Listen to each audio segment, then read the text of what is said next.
yang mendengarkan sekilas siapa itu Khalifatul Rasyidin Abu Bakar As-Siddiq. Saat-saat terberat dalam sejarah umat Islam bukanlah saat Palestina dijajah pasukan Salib, atau ketika Utsmani runtuh, atau ketika Andalusia di bumi hanguskan. Tetapi ada yang lebih berat lagi, dan andaikan waktu itu tidak bisa dilalui dengan baik, maka tidak akan ada sejarah Islam sampai akhir. Saat terberat itu adalah ketika Rasulullah SAW wafat. Karena ketika beliau wafat, banyak ancaman yang sifatnya datang dari internal juga eksternal. Ancaman dari internal yaitu banyaknya orang-orang awam yang baru mengenal Islam kembali murtad, bermunculan nabi-nabi palsu, serta menolak membayar zakat.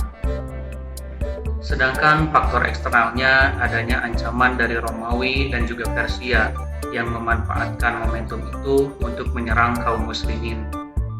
Melihat ancaman itu, maka kaum Muhajirin dan Ansor bersepakat membaiat Abu Bakar sebagai khalifah menggantikan Rasulullah.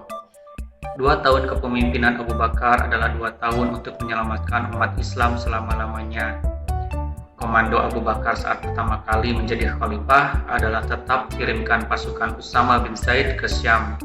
Komando ini menuai banyak pro dan kontra dari kaum muslimin saat itu, karena pada saat itu banyak sekali kaum murtad yang melakukan pemberontakan sekaligus Romawi yang siap menyerang, sehingga para mayoritas sahabat menyarankan Abu Bakar untuk menarik mundur pasukan Usama kembali ke Madinah demi mempertahankan kota Madinah. Usama bin Zaid sendiri adalah salah satu panglima yang diutus Rasulullah saat beliau masih hidup.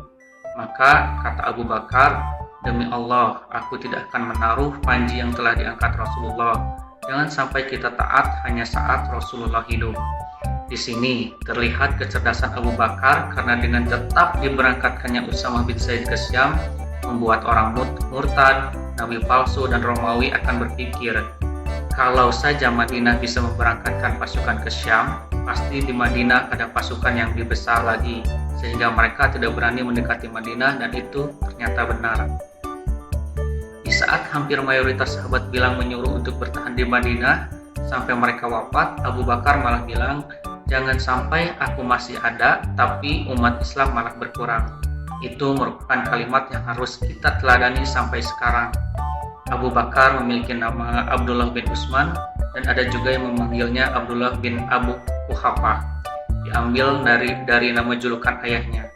Perawakannya kurus namun dihormati di kalangan kaum Quraisy dengan profesi pebisnis, memiliki selisih usia 2 tahun lebih muda dari Rasulullah.